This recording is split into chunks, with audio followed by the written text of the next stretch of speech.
simple definition, and believe you me, I've read all the complicated definitions about leadership, but I simply say leadership is movement.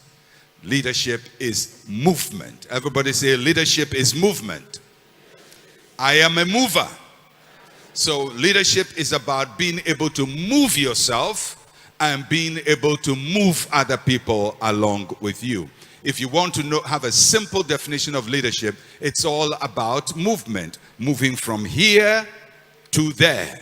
And there is where we are going to. And when we get there, there will be here. And so we have to have another there. Life is always about having another there. So we talk mainly about mindset. And today I'm talking about the making of a leader. And I'm going to focus on the actual rising of a person to become a leader. I'm going to focus on the critical moments and the critical actions that makes a person step into leadership wherever they are. And I'm going to read a passage to you. I'm going to read two passages from the Bible. And I'm going to premise what I say on these two passages. The first one is in Deuteronomy chapter 17, and the second one will be in Jeremiah, and I'll read both of them. So Deuteronomy chapter 17, verses 14 to 15. And this is an instruction concerning leadership to Israel. It says, when you come to the land which the Lord your God is giving you, and possess it and dwell in it, and say, I will set a king over me like all the nations that are around me, you shall surely set a king over you whom the Lord your God chooses. One from among your brethren you shall set as king over you. You may not set a foreigner over you who is not your brother. It's a very important instruction about how to identify, recognize, and establish a leader. And so God, through Moses, is instructing the children of Israel and telling them, when you get to the land, to the promised land, pretty soon you are going to want to have a leader, a king, because all nations have kings. And he says, if you're going to choose a leader, he must be one from among you. Everybody say among you. Please take note of that. You are choosing one who is among you. Then Jeremiah chapter 30 is a statement that God gave to Israel concerning the restoration that he is bringing to them. But this part is important for what I want to talk about today. It says, concerning the leaders of Israel, it says, their nobles shall be from among them, and their governor shall come from their midst. Then I will cause him to draw near, and he shall approach me. For who is this who pledged his heart to approach me, says the Lord. He says that the governor or the leader shall come from among them and shall come from their midst. It's a very interesting statement. It presents a lot of ideas we have to discuss, and I hope that we can get it well in our quest for leadership. God is saying that the leader must be from among the people. Everybody say from among the people. Where do the leader come from? Where does the leader come from? Okay. Now, so that is a good thing. He says you should not choose a foreigner, but you must choose a leader from among your people. So it's both a blessing and a curse. It's a blessing because you know the leader. It's a curse because he's one of you. Because leaders come from the same stock that produces the people. And if leaders come from the same group or the same stock that produces the people, then there is a problem. The leader is going to be like the people. And if he's like the people, he cannot move the people. Are you getting me? Because the leader, if he's a product of the people, has the same pathologies of the people. Because he's trained by the same philosophy, the same culture, the same ideas, the same concepts. He is one of them. Now, how can you be one of them and still move them? Because if you're going to move people, you have to be different from them. And yet the leader is coming from amongst them. So the challenge in every place where leadership is being sought for is, what kind of person are we looking for? First, he has to be one amongst us. But being one amongst us means that he's going to be sick with our own sicknesses, formed by the same culture that formed us, produced by the same circumstances that produced us. They have the same mindset. They have the same pathologies. So if all of us are fatalists and the leaders come from amongst us, it is most likely the leader we will produce, who is like us, will also be a fatalist. And if he is like us, then he can't change us. He can't move us because he's like us. This is how Jesus described it in Matthew chapter 15 verse 14. He says, let them alone. He's talking about the leaders of his time, the Pharisees. And he says, let them alone. In other words, forget about them. Why did Jesus say forget about them? He says, they are blind leaders of the blind. And if the blind leads the blind, both will fall into a ditch. So, Jesus is saying, if the leader suffers from the same circumstance that the people are suffering from, then he's going to lead them into a ditch. If the leader is just like the people, he is not going to lead them well. Now, I'm going to ask you a hypothetical question, and we will think about it, and maybe we can answer it well. So let's say we are having elections in Ghana, and we do have elections in Ghana. And I think all of us, in a sense, know what is wrong with Ghana.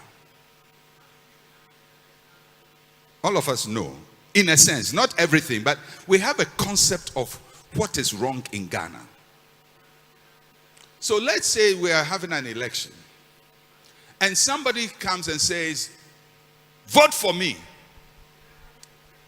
And people say, yeah, we'll vote for you.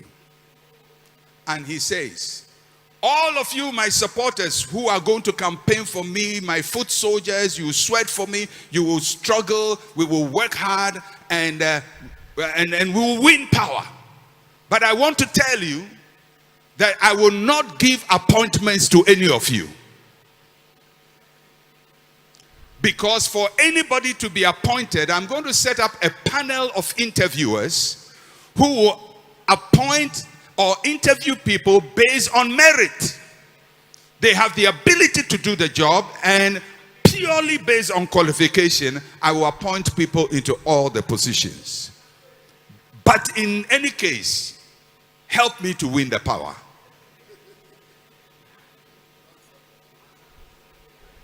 You think he will get? Nobody will campaign for him.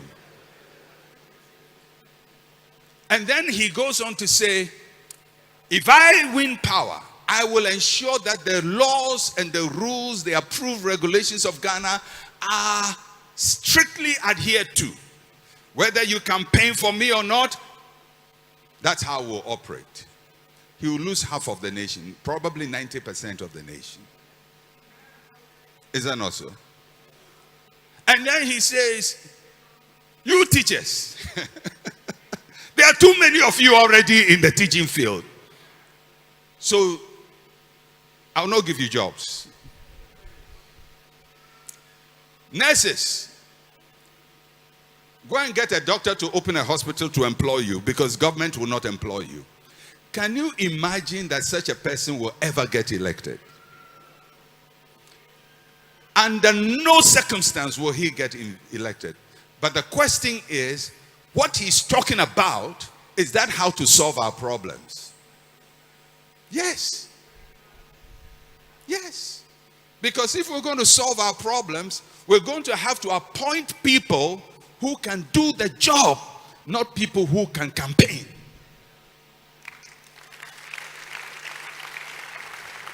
Otherwise, we get it, but we can't do it. But nobody is going to support anybody like that. Because the thinking of the people is, if I help you to climb the tree, don't forget me. You must also help me to climb the tree. We call it this way: hand go, hand come. So you find that the society has a way of operating, and the way of operating is destroying it. But if you allowed as the society to pick a leader, they will pick a leader like themselves, and themselves is their problem. Are you kidding me? Themselves are the problem. You are the question mark. Your belief system, your values, your understanding, your mindset, your philosophies about how things must work will only lead you to produce somebody like yourself as a leader. Because people don't elect foreigners. And I'm not talking foreigners in terms of another country, but somebody whose idea is foreign to the general idea of the people. They will always pick somebody who is one of them. That is why, although I believe very much in democracy, it is a very difficult process to select the right person. It's very difficult. Very difficult. Because the people will not elect somebody who will hurt them, who will change their life, who will change their lifestyle, who will change their mindset, who will challenge them to be different. They always want somebody who will help them to be where they are and hope that by being where they are, they can get there. Because one thing I can tell you about life, improvement is not normal. And improvement is not natural. So if you leave something in the same place, it will not improve. If I leave this pulpit here, it will never move. I'll go next year, I'll come, it is here. Next 5 years, it is here. The only time it will move is if something powerful moves it. Because this doesn't have the power to move itself. In the same way, people don't always have the power as a group to move themselves. It takes somebody to come and move them. And that is why when you study transformational leadership, always, and we'll go into the scripture very soon, and I'm going to give you 2 options and 2 case studies from the Bible. But if you study transformational leadership all over the world, you'll find the people who end up transforming nations always come from outside. If they don't come from outside physically, they come from outside mentally. So that's the challenge of leadership. So if the leader must come from amongst us, how do we then resolve the issue of a good leader who can come and move us? So I'm going to give you two propositions. One is what I've said. The leader must come from among the people. Two, the leader must be different from the people.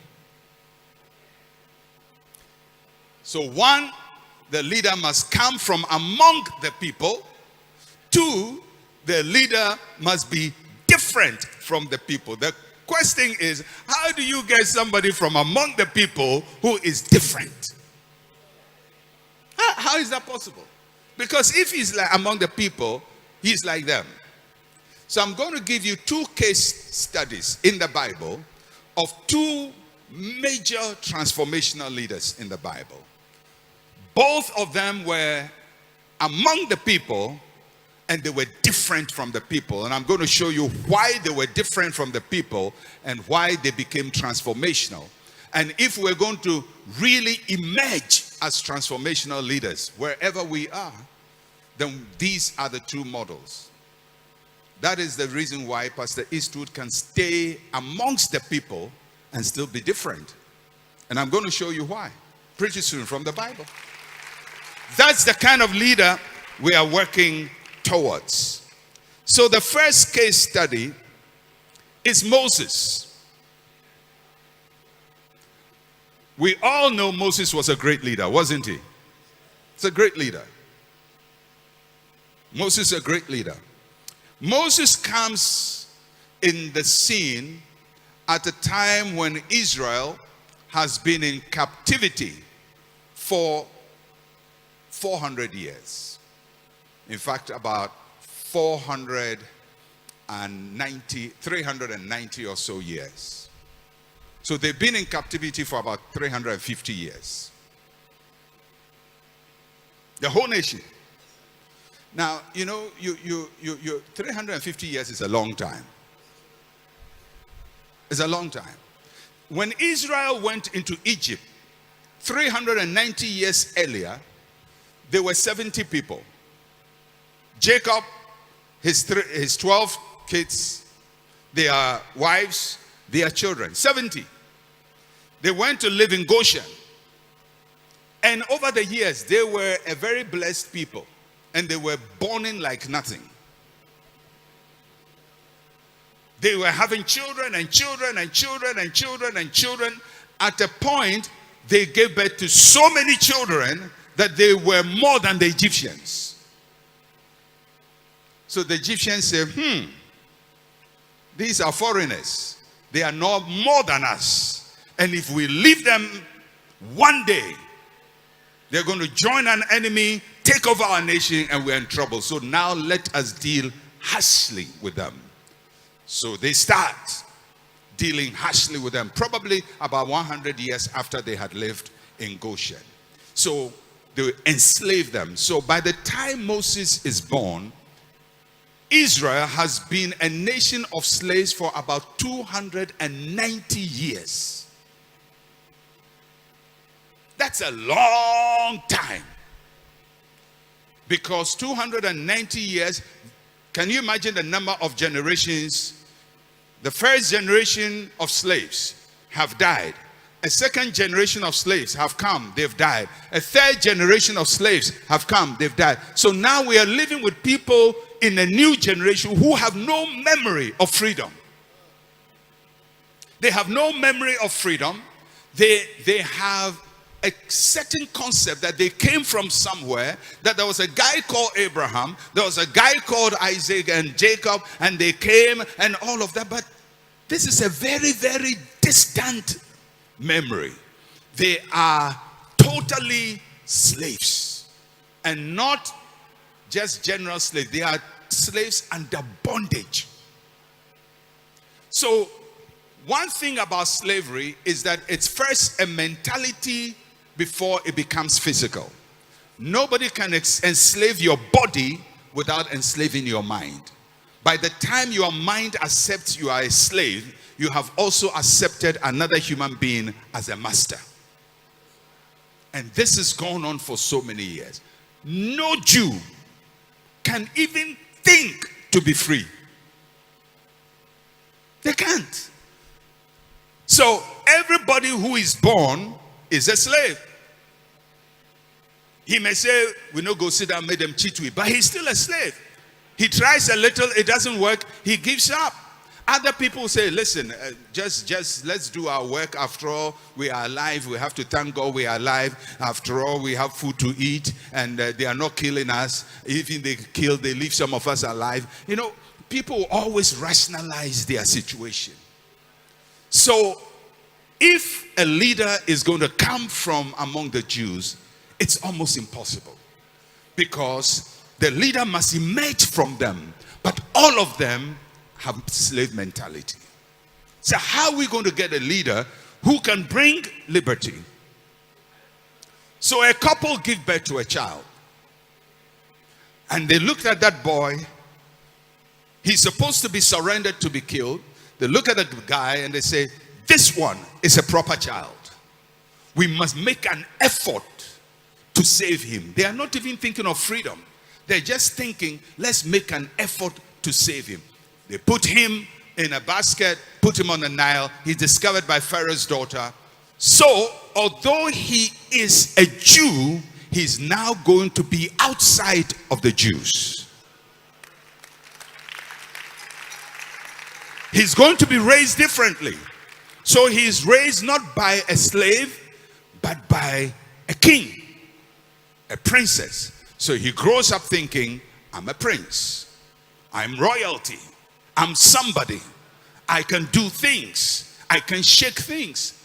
So the first thing you notice about Moses as a leader is that God solves a problem. He's one of them, but he's different from them.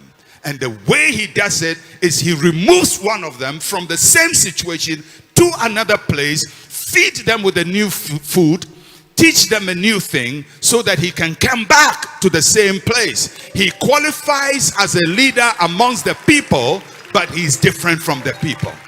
Are you following me? So Moses goes and he spends 40 years.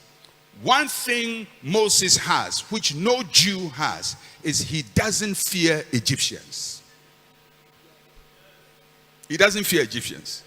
Why? He's one of them. Every Jew will see an Egyptian and give way. If a Jew is being beaten by an Egyptian, they will bear their punishment nicely. Because this is what we've been doing for 290 years. But Moses doesn't have the fear. You know, when you find one person who doesn't fear what you fear, you'll be amazed at what that person does. If you've been raised in an environment of poverty and you meet somebody who was raised in a world without poverty, the things they think about, it will scare you. You are traveling. Your mind is trotro. He doesn't think trotro because that is not his world. He actually can go straight to the person who sells cars. He has no money, and he can convince the person to give him his car for a test ride, go and ride the car, go through town, come and park it and not buy it. You will never imagine it if you are poor, because you think if you try that, you are in trouble. He can go to a restaurant, sit down, behave like he's rich, order water, and drink the water, and walk out. You would not. Have you noticed there are some people, they may be walking in front of a wonderful hotel, and when they want, excuse me to say, to urinate, they'll urinate outside. It never occurs to them that there is a washroom in the hotel and I can go boldly and enter the toilet, do my business there and come out. Because where he has been raised and the mind he's working with, you don't go to such places. But somebody else who has been raised differently can walk straight to that place. Are you getting me? So God is raising a leader called Moses. And he says, he's not going to think like a Jew. He has to think like an Egyptian. So somehow he smuggles him to Egypt. He thinks like an Egyptian. So the first thing, he has no fear of an Egyptian.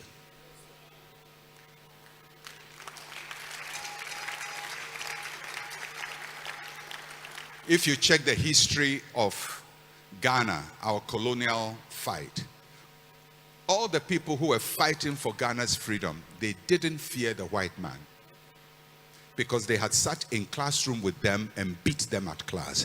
When they came back, they could easily demand freedom. But the people who are here, they say, oh, the white man is good, oh, he's the best thing. Because somehow their mind has been so colonized, they can't even imagine freedom.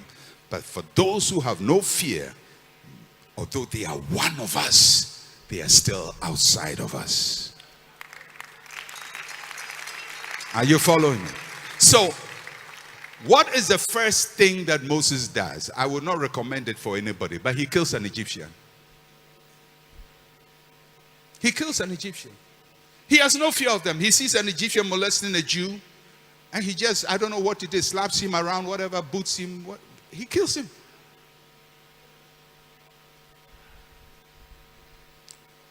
The resistance didn't come from the Egyptians. It came from the Jews. Hey, Moses, this man, you've killed an Egyptian. They started reporting him. Because to the Jewish mind, it's like a god. You can't kill an Egyptian. The first time Moses acts like a leader, he acts because he has no fear of the things the people are afraid of. And he kills an Egyptian. And he runs away. And later when you check Moses' life, he feared the Jews more than the Egyptians. Because he didn't live amongst them. He was afraid of the Jews, the Hebrews. In fact, all the signs he asked from God to give him, it was to convince the Jews that he's the one to deliver them. He didn't have fear of the Egyptians. Why? Because he was raised in the best of their world. He went to the best of their schools, understand their philosophy. He doesn't fear. Leaders emerge and become transformational when they conquer the things that trouble and worry their people, the fears of their people, the inferiority of their people, the ideas of their people that hold them back. And they only do that if they have another form of education that does not come from the same place that their people are. Second thing Moses had to deal with. He doesn't fear the Egyptians, but he fears the Egyptian gods. That's why he had to go to Jethro. So 40 years of his life, he learns not to fear an Egyptian. The next 40 years, he learns not to fear the Egyptian gods. Because he meets the priest of Midian, who teaches him about the God of Abraham. Eventually, he meets the God of Abraham in a burning bush, in the most supernatural and spectacular way, more than anything he has seen in Egypt. And so he can now conquer the two things that his people are afraid of: the Egyptian and the gods of the Egyptians. And out of that, Moses steps out and he goes straight to the front, to the palace of Pharaoh, and said, "Let my people go."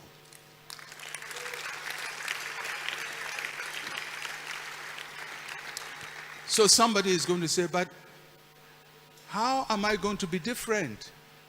I don't have the money. I can't travel. I can't do all the things. There is something called book. Have you heard of book?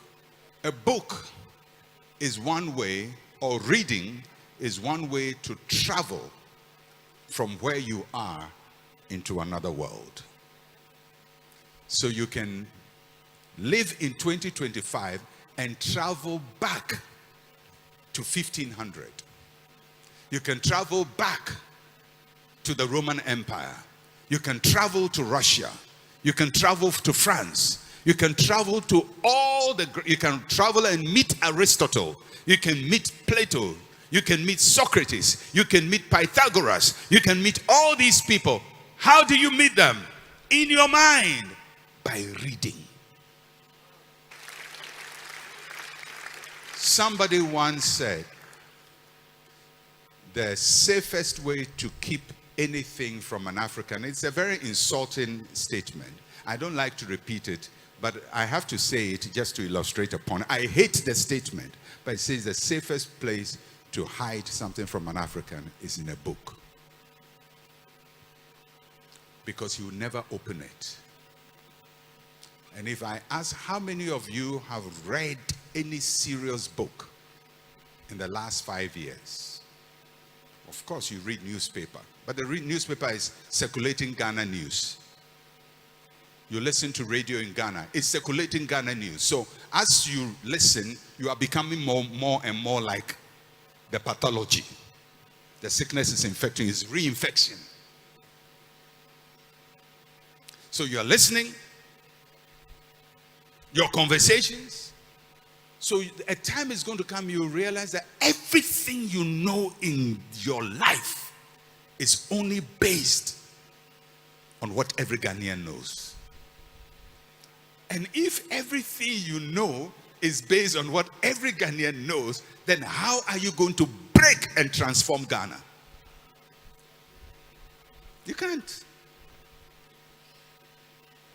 Transformation starts with mental transformation. And the only way to get that is to get information that is not immediately available in your culture.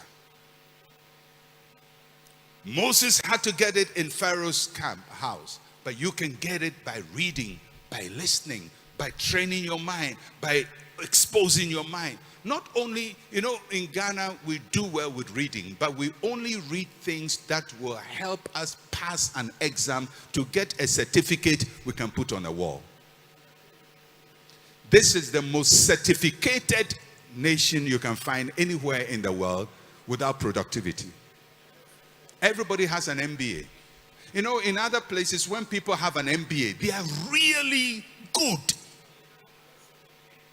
Here, we have the MBA and we can't solve any problem. Everybody is studying law. God bless you.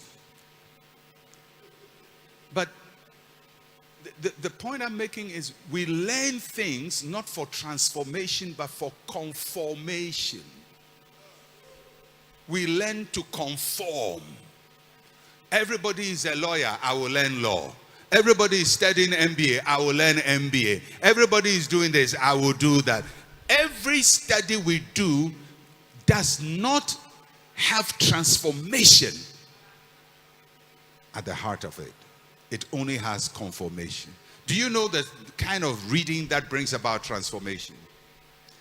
The reading that does not give you a certificate. You don't need it to learn, to get promotion. You don't need it to add to your name, Mensah Otabil, MBA, PhD. You don't need it. You don't need to decorate your name. You only need it because you want to understand something better and learn how to do it. That is the knowledge that transforms. Moses, amongst the people, but different from the people. Listen to me. The problems we are dealing with as Africans, they were here before our fathers came. They were here before our grandfather. They were here before our great-grandfather. We have been underdeveloped for a very long time. If you go back 1,000 years in our history, you will not find any structured development. You'll find survival and existence, but no structured development.